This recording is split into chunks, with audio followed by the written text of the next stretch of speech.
Setelah banyaknya kegagalan, kini perjuangan ganja medis memasuki babak baru. Saat ini, Singgih Tommy Gumilang tidak hanya menjalankan profesinya sebagai advokat, tetapi juga memilih berdiri di garis depan dalam membela hak kesehatan. Melalui Mahkamah Konstitusi, ia memfokuskan perjuangannya untuk menuntut penggunaan ganja medis sebagai obat di Republik Indonesia. Adik kandungnya yang menderita cerebral palsy menjadi simbol dari ribuan pasien yang juga berharap pada potensi penyembuhan dengan ganja medis.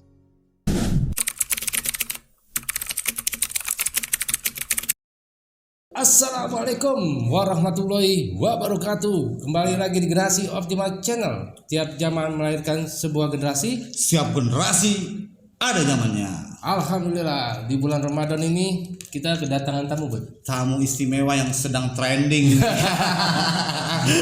Trending banget ya. Trending banget nih. Bacanya juga ngeri, Bud. Iya. Ya, sebenarnya perlu direspon nih ya. Sangat direspon Karena ini, buat kebaikan umat ya. ini buat kebaikan umat. Jadi Generasi Optimal Channel hari ini ingin bahas tentang ganja medis ya. Iya, terutama Ya, terkait putusan kemarin ya, nomor 13 ya. Kita mau update sedikit di sini ada bukan bintang tamu ya, teman aja ya. Iya. Sohib dulu. Sohib. Oh ya, selamat datang Mas Tommy. Ya, Mas Tommy Gumilang atau panjangnya Singgih Tommy Gumilang. SH. S2-nya apa, Mas? MH. SH. Saya bilang advokat ganja. Awal ganja ya. Dan ya sebenarnya dari beberapa jurnal yang pernah saya baca ya, memang ada nilai dampak baik juga di dalam dunia farmasi ini sebenarnya, Bud. Ya. Banyak untuk buat pengobatan. Nanti tinggal apakah Indonesia punya kesempatan untuk risetnya itu ya. Untuk riset ganja medis. Iya, karena kalau dia lihat beberapa jurnal, dia berbagai penelitian dan nilai manfaat yang cukup baik, kenapa tidak? Betul. Gitu ya. Oh ya, malam ini ada Mas Tommy Gumilang, salah satu advokat. Kita ingin update sedikit, kita pekulitin ya hasil perjuangan beliau. Pertanyaan mendasar nih Mas Tommy ya. Kenapa Mas Tommy mau ganja medis dilegalkan untuk kepentingan umat? Teman-teman, terima kasih rekan-rekan ini mengundang saya nih, sebuah keadaan yang istimewa karena kemarin saya baru mendampingi sebagai kuasa pemohon dari Ibu Bibit Sri Hartanti yang notabene adalah ibu kandung saya dan Bapak Suparji yang notabene adalah bapak kandung saya. Iya. Nah, kami ini di keluarga punya adik cerebral palsy. Iya. Dari umur 4 bulan terdeteksi, sekarang usianya sudah 33 tahun. 33 dengan tahun ya. cerebral palsy. Nah, selama itu pula kehidupan adik itu 24 jam, hampir 24 jam sama mama, sama ibu. Sama Ibu Bibit. Ya. Jadi yang Ibu Bibit itu sebenarnya dulu adalah pekerja swasta gitu ya. Jadi harus merubah semua pola hidup sampai hari ini Untuk mengurus adik murni full 100% ngurus adik yang cerebral palsy itu. Nah, berangkat dari situ Mama mencoba memberanikan diri untuk menggugat ya, memohonkan agar terbuka bagi dasar hukum, ngomongnya dasar hukum untuk penggunaan ganja medis di negara Republik Indonesia. legal standing ya. Legal standing ya, dasar hukumnya ini biar ada gitu, bagaimana orang bisa menggunakan ganja medis. Karena apa? Yang perlu dicermati, ganja medis sama ganja saja itu terminnya beda. Beda ya. Dari bahasanya udah beda nih. Kalau kita ngomong ganja medis ini sebenarnya kita ngomong pada ganja dan zat-zat yang memang digunakan untuk manfaat medis. Iya. Ya. Oke. Nah, kemarin akhirnya kita mohonkan ke Mahkamah Konstitusi Republik Indonesia dengan nomor perkara 13 garis miring PUU garis datar 22 Romawi garis miring 2024. 2024 ya. Nah, istimewanya Ya. sebenarnya kan saya kemarin pengen mengakhiri debat kusir penggunaan ganja medis nih biar digolin sama MK sebenarnya. Iya. Berhubung banyak riset internasional dan berhubung Undang-undang narkotik masih. undang-undang narkotika masih melarang. Sedangkan kemarin sempat diuji pada perkara nomor 106 garis miring PUU garis datar 18 Romawi garis miring 2020 yang ditolak juga. Itu juga sebenarnya iramanya MK menolak putusan 13 itu karena mutatis mutandis sama dengan pertimbangan MK pada putusan 106. 106 itu. Jadi yang perlu dicermati sebenarnya pada putusan 106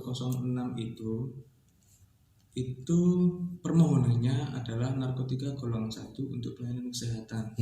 Yang notabene narkotika golongan 1 udah 200-an lebih lah jenis zatnya ya. Nah, ditolak sama MK tapi rekomendasinya riset. Oh, riset juga. Penelitian. Nah, baiknya MK setelah memutus itu dilakukan evaluasi sama putusannya nih. Dilakukan nggak putusan itu? Karena kan di situ mengandung perintah riset kepada adresat ya, yang hari itu adalah Kementerian Kesehatan Republik Indonesia ya, untuk sekarang riset. Ternyata dalam hasil monitoring evaluasi putusan MK tersebut, pemerintah bingung. Iya. Kayak blunder jadinya. Pemerintah bingung karena zatnya banyak banget yang mau diriset, dananya nggak sebanyak itu untuk riset. Terus kalau semuanya zat ini apakah sesuai urutan nomor apa yang mana dulu yang prioritas nih? Nah, dari situ kan sebenarnya setelah putusan itu Yayasan Sativa Nusantara itu menyerahkan proposal penelitian ganja medis untuk diabetes, melanjutkan proposal yang dulu sempat diterima oleh Balitbang Kemenkes RI itu tahun 2015, itu LGN melalui YSN memohonkan untuk izin riset dan mendapat izin riset dari Balitbang Kemenkes itu. Sudah keluar ya? Sudah keluar ya. Tapi kan namanya izin kan punya batas waktu ya. Iya. Betul. Ada expirednya. Lah. Setelah itu selesai kan akhirnya almarhum Prof Musri kan kemarin juga meninggal tuh. Pemimpin riset itu meninggal. Akhirnya yang riset yang dimohonkan di SN setelah penolakan 106 ini dipimpin oleh Prof Vicky. Iya. Yang notabene adalah anak dari Prof Musri yang melanjutkan perjuangannya ayahandanya yang terburu berbulan sebelum terjadi risetnya. Nah, tapi kan nggak di riset nih. Belum berjalan lagi. Belum riset kan setelah proposal itu masuk. Nggak riset atau nggak niat? Nggak ada feedback. Belum respon. Karena pasif ini akhirnya saya coba membalik analoginya, gimana kalau ratifikasinya dikuatkan dulu yang ganja dan resin ganja pada 2020 sudah diubah penggolongannya oleh United Nations Commission on Narcotic Drugs UNCND itu dari daftar narkotika paling berbahaya menjadi narkotika yang punya khasiat medis. Nah, pengajuan permohonan pada 106 kan penjelasan pasal 8 dan pasal 6 Undang-Undang Narkotika terhadap Undang-Undang Dasar.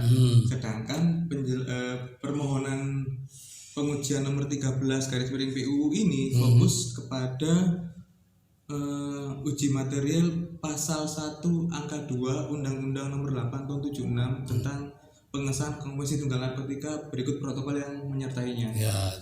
Okay.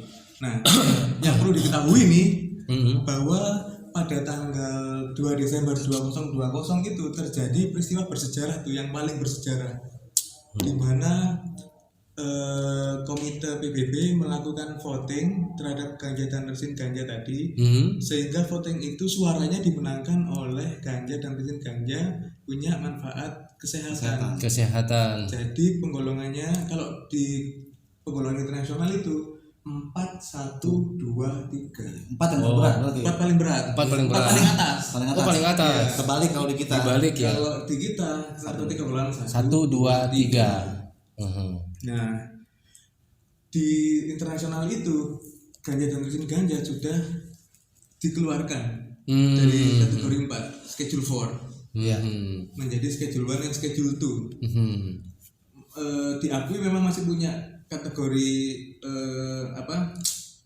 adiksi ya, Adiksi. ketergantungan, tetapi punya manfaat medis. Dengan catatan ya. Dengan catatan. Nah, di situ kan karena di internasional itu sudah mengatur perubahan penggolongannya. Kemarin waktu saya mohon lewat ibu waktu mohon lewat saya itu bahwa ganja dan resin ganja yang mestinya diratifikasi juga perubahan penggolongannya Ke Indonesia ya. di Indonesia. Ternyata MK sekali lagi menolak permohonan Ratifikasi. pemohon. Ya. Tetapi Iya. bagusnya lagi sekarang ada kata-kata membutuhkan penelitian segera. Oh dia tuntutannya untuk agar Rekomendasinya. dibuat- Rekomendasinya, pertimbangan ya. hakimnya gitu, putusan hakimnya pertimbangannya gitu. Jadi harus melakukan riset segera. Nah, Itu dari yang 1 dan 2 itu sama ya? yang dulu riset, yang sekarang riset segera. Oh segera. Iya. Tambahannya segera. Segera. Segera. Tapi ada lagi yang kemarin itu jelas kepada Kemenkes, yang sekarang pemerintah. Oh pemerintah. Nah, pemerintah ini kalau nggak ditunjuk kan Iya, leading sektor siapa nih? Iya. Iya. Bunyi nggak itu kata perintah itu siapa? Leading sektor untuk pemerintah. pemerintah. Pemerintah aja ya. Berarti dikata pemerintah. Ya bisa ya mungkin di sektor kesehatan ya. Ya. Nah, padahal kalau misalkan ditunjuk kayak 106 kan jelas tuh Kemenkes RI gitu Iya, kan. Itu iya. lebih enak advokasinya gitu. Jadi memang gerakannya dan upayanya udah lama juga berjalan ya dari 1 sampai 2 ya. Betul. Tapi ada perubahan yang baik ya, hasil yang baik ya walaupun ditolak gitu Ya, ya. ditolak kan namanya permohonan kan cuma ada 2. Iya. Ada 2 hasil, kalau nggak diterima ya ditolak. Gitu.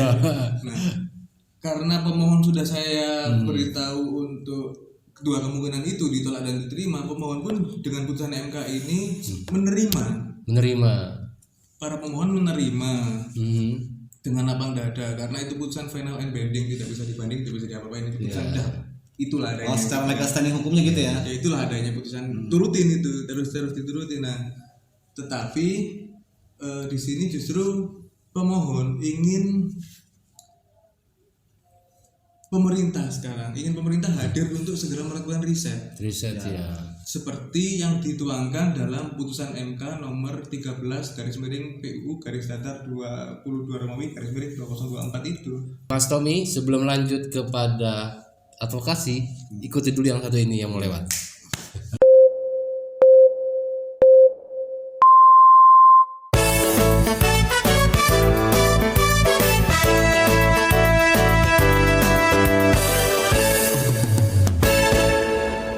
Oke, kembali lagi di Generasi Optimal Channel. Setiap zaman melahirkan sebuah generasi. Setiap generasi ada zamannya.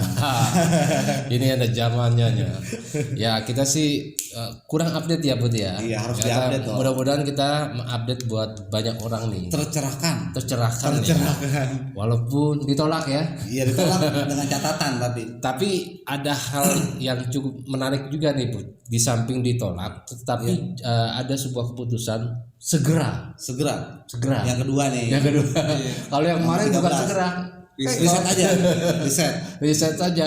Siapa yang mau riset ke atau siapa yang penting kata riset. Iya. Jadi tidak jelas menurut saya. Tapi yang keputusan ini agak jelas ya, walaupun disuruh riset tapi segera.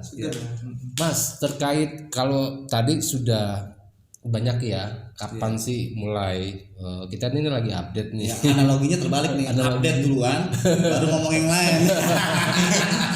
Gak apa-apa, bebas. Pertanyaannya gini Mas, kenapa sih mau berjuang untuk ganja medis ini Mas gitu? Oke. Berawal dari pesan bapak saya nih.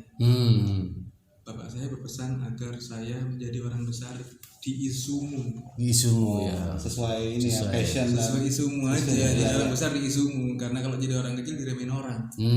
Ya. Besar di isu lah. Yang kedua adalah saya melihat kebutuhan oke. ganja kepada keluarga saya yang serumah mas, Cukup kecil nih ya. sekamar loh dulu. Gitu maksudnya, kita pernah ya berjuang untuk keluarga sih lebih tepatnya. Terus kenapa kok saya akhirnya memilih jalur hukum dan saya menekuni advokasi bidang ganja medis ini?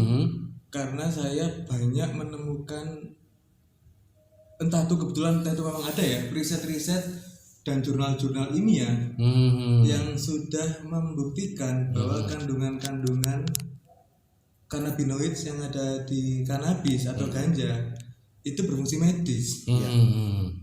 Gitu. Pelarangan kan ini sekarang negara kita lagi pelarangan di war on drugs ya.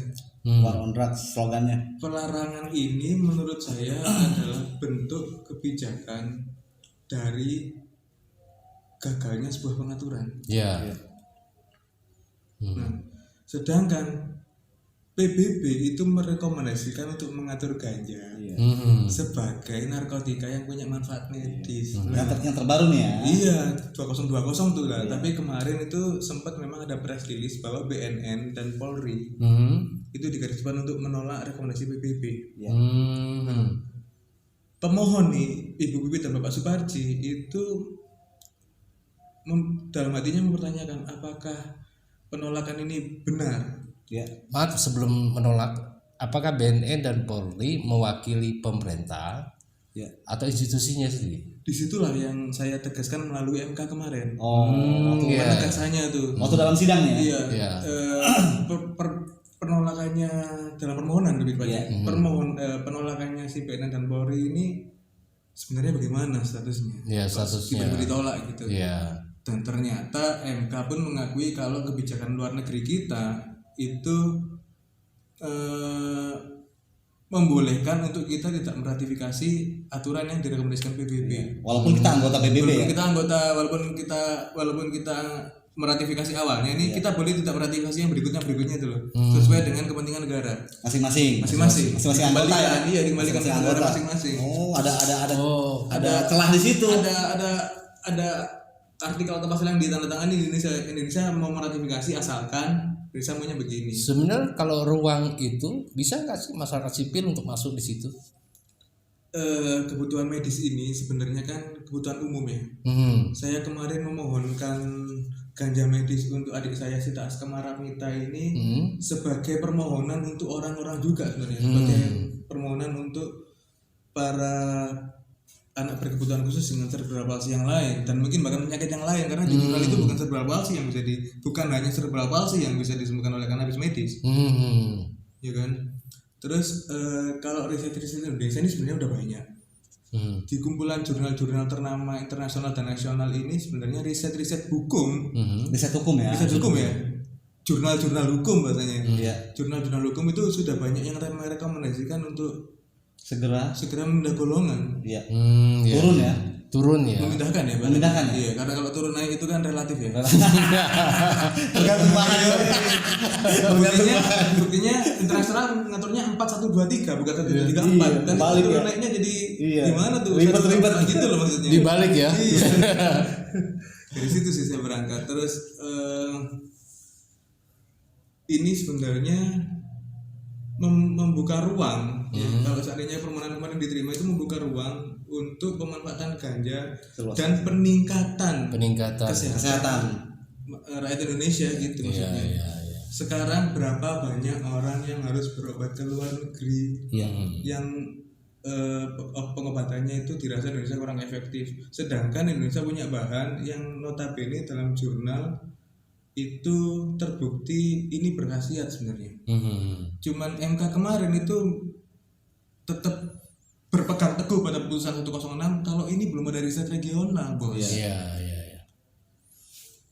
Riset regional itu. Kalau riset yang dari awal itu kan keputusannya untuk melakukan riset. Itu jedanya berapa tahun tuh dari keputusan pertama itu sampai sekarang ini? Oke, jadi permohonan 106 106 ya. miring PUU garis datar 18 Romawi garis miring 2020 itu diputus MK tahun 2022.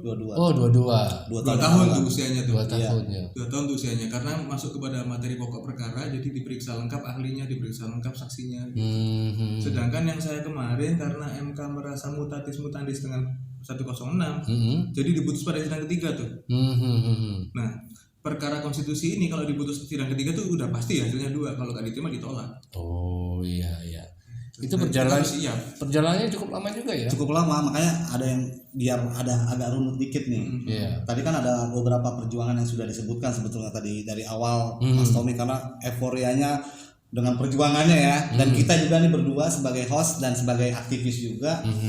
Oh ternyata di Indonesia diawali dengan teman-teman LGN. Mungkin kita sedikit brainstorming ke awal dulu kali ya. Lalu timbullah namanya JRKN. YSN dulu. YSN dulu ya. YSN dulu baru ada JRKN. Iya, YSN dulu, Yayasan Sahabat Nusantara, lalu ada JRKN, ada beberapa lembaga di situ ya.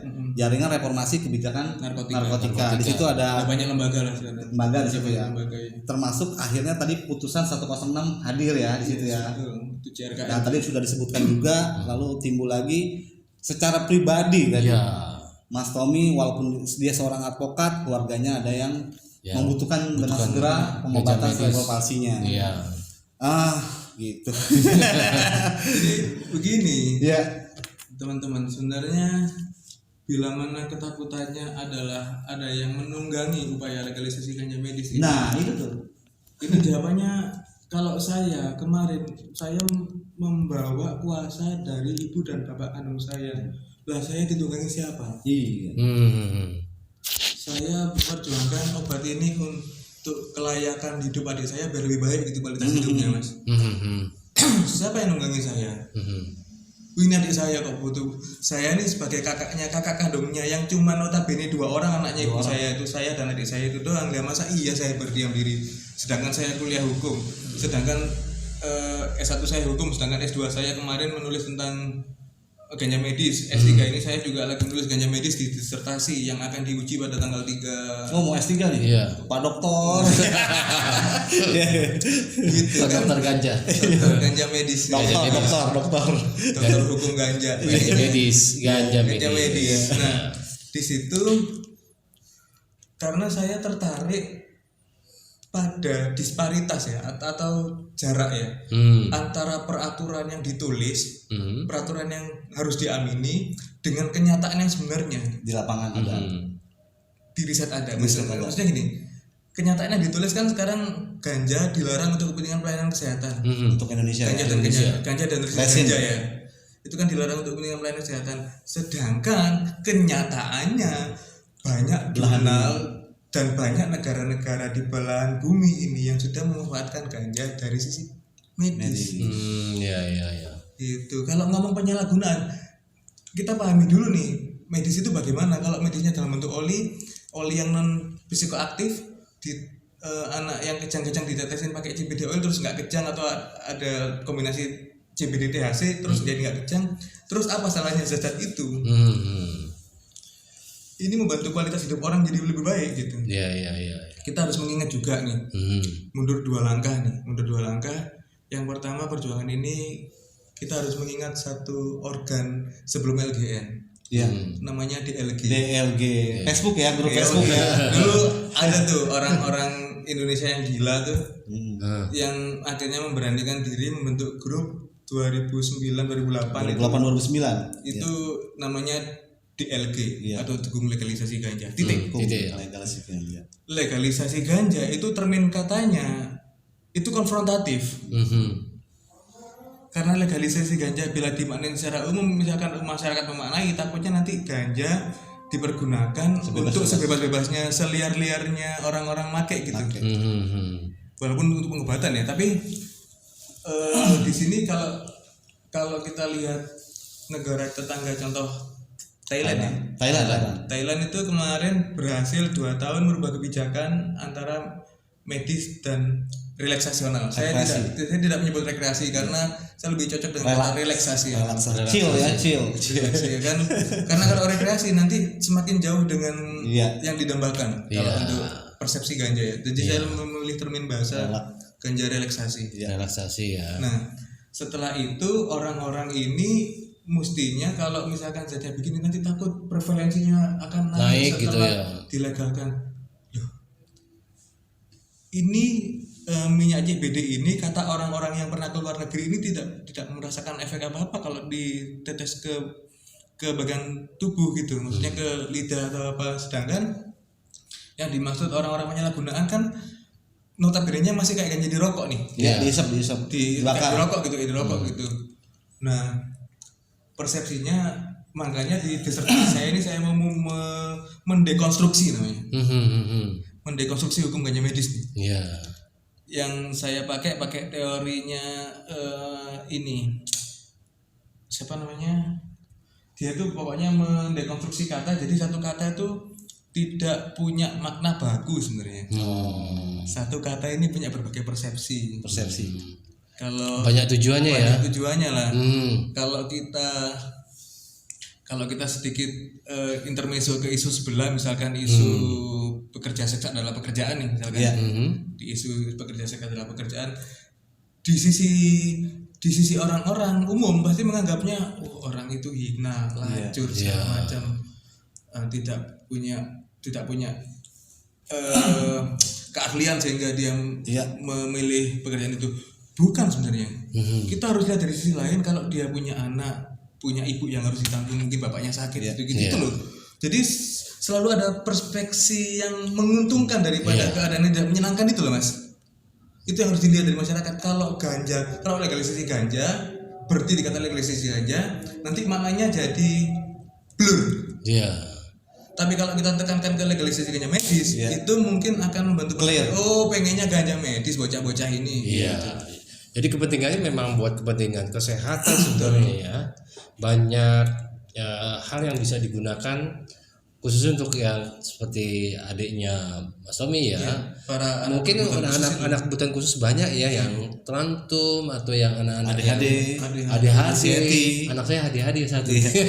Nah, ini menarik Bang. Apa yang lu tanyain? Sebelum ADHD ikut Oke.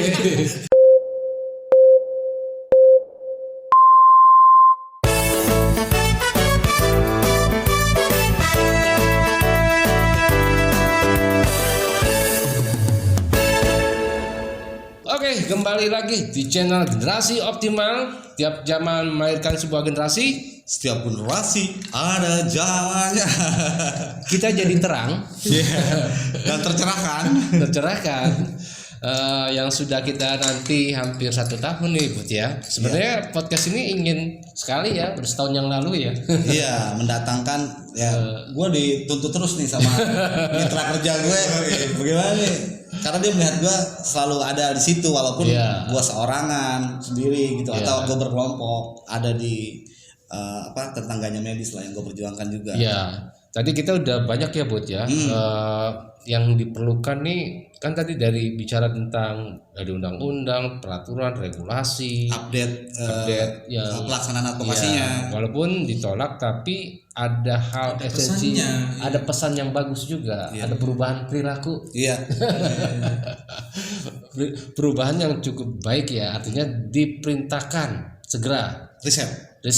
Ya, nanti kita kawal tuh Bud. Ya, kita kawal untuk ya mudah-mudahan yang penonton semua teman-teman NGO dan teman-teman lain lah, maksudnya family keluarga yang memang membutuhkan itu. Pertanyaan gue mau nyambung sebetulnya. Ini upaya yang sedang dilakukan advokasi bahkan sudah sampai ke tingkat Mahkamah Konstitusi dan sudah ada catatan untuk segera di riset penelitian segera. Nah, ini kan dalam perjalanannya kan bukan hanya 1-2 orang yang sakit dan membutuhkan pengobatan ganja medis. Nah, bagaimana ketika nanti dalam melakukan itu tetap diam-diam, karena hanya ganja yang bisa mengobati kesakitan dari saudara-saudara kita di Indonesia ini, seperti sudah contohnya Fidelis yang sebelumnya. Akhirnya kan juga keputusannya juga lucu menurut gue ya. Nah, apa sebagai lawyer, apa yang akan langkah-langkah strategi itu sambil berjalan nanti riset dan lain-lainnya, orang yang masih diam-diam nih untuk melakukan pengobatan itu ketika ditangkap dan sampai ketahuan nih, Mas. Sebagai bagian dari aparat penegak hukum ya, lawyer bagian dari aparat penegak hukum selain hakim, jaksa dan Polri.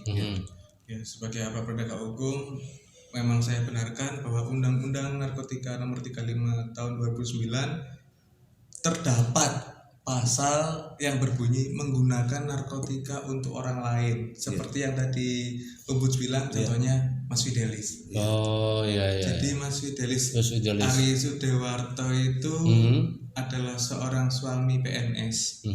Sedikit mengulang cerita beliau, yang punya istri tercinta almarhum Yeni Riyawati, almarhumah Yeni Riyawati yang kena penyakit langka yaitu kanker sumsum tulang belakang. Ya kan? Ribet tuh namanya. Ya, namanya singromialgia kalau saya nggak salah lafaz ya. Nah, singromialgia itu bukan Fidelis langsung ujuk-ujuk itu tiba-tiba ya. Bukan ujuk-ujuk nyoba ganja medis.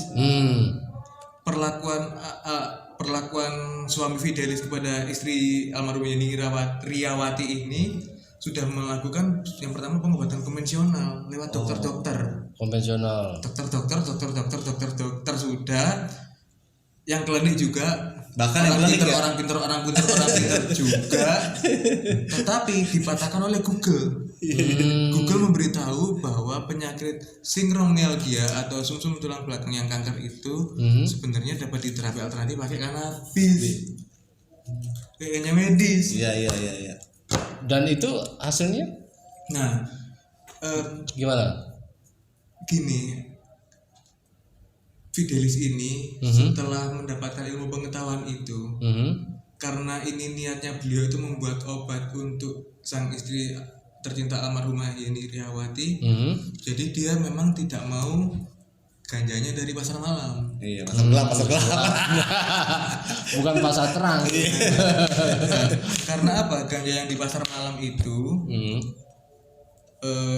kualitas dan tidak tahu ini ganja dulu ini ditumbuhkannya bagaimana, entah ini over THC-nya, vitamin, bukan over vitamin, apa pupuk gitu loh Mas. Iya. Di tubuh itu belum tentu diterima sebagai obat, tidak murni lah gitu, malah jadi toksik kan, jadi racun. Akhirnya beliau memutuskan untuk menanam ganjanya sendiri untuk pengobatan istrinya. Hanya untuk pengobatan istrinya.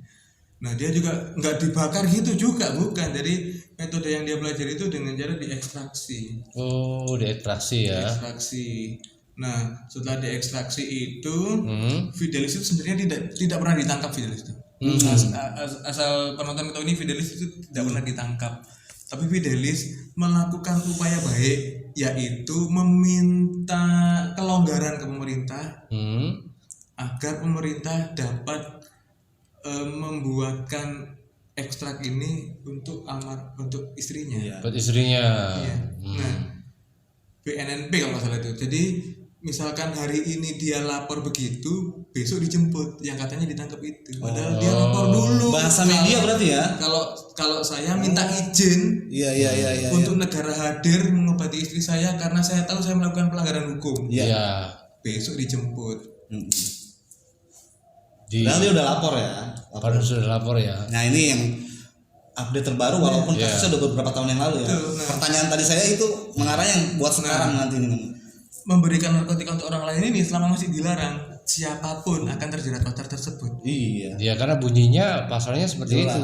Ya. Menyimpan, memiliki. Pasal itu lebih spesifik mengatakan menggunakan narkotika untuk orang lain di pidana penjara. Nah, sedangkan kan ini ada kemanusiaan yang gugur di situ, kemanusiaan yang gugur. Karena apa? Ada yang namanya setiap orang itu berhak sebenarnya. Iya. Mendapatkan untuk kesehatan. mendapatkan perlakuan khusus termasuk pelayanan kesehatan. Pelayanan kesehatan ya. Betul. Dan punya hak untuk mengetahui juga, Iya. Nah, mempelajari juga.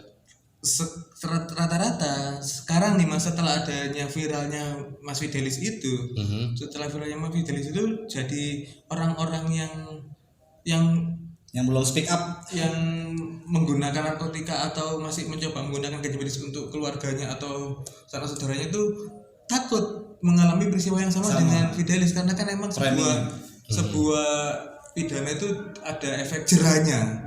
Efek jerahnya itu bukan hanya buat beliau tapi untuk semua yang orang. nonton berita. Sama menjalankan itu punya tantangan sendiri nggak? Ada ancaman nggak? Termasuk itu. Saya di sini justru lebih terchallenge ya. Terchallenge itu memadukan antara ilmu pengetahuan dengan koridor hukum. Karena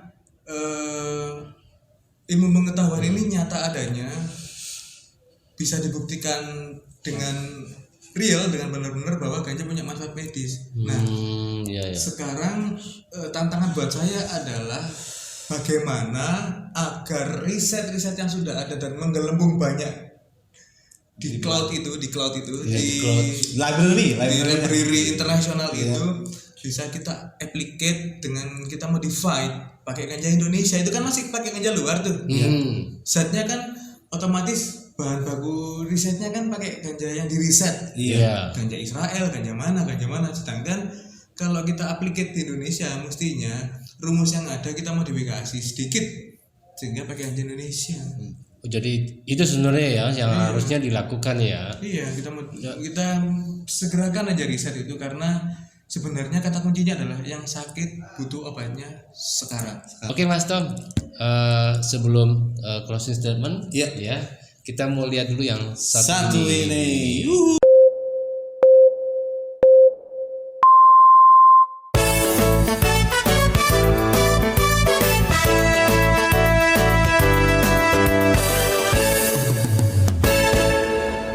Oke, kembali lagi di channel Generasi Optimal. Nah, ini cukup menarik. Setiap zaman melahirkan sebuah generasi. Setiap generasi ada zamannya. Nah, ini udah padat tuh. Padat dan bergizi.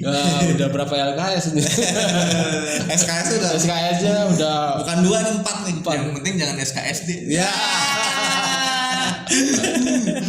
Ya, tadi udah banyak ya Mas, mulai dari tantangan, cerita terkait dengan undang-undang, nomornya cukup banyak sekali ya, dan upaya-upaya yang sudah dilakukan Mas Tommy ini dengan teman-teman, bahkan yang saya dengar yang terakhir nih maju sendiri nih.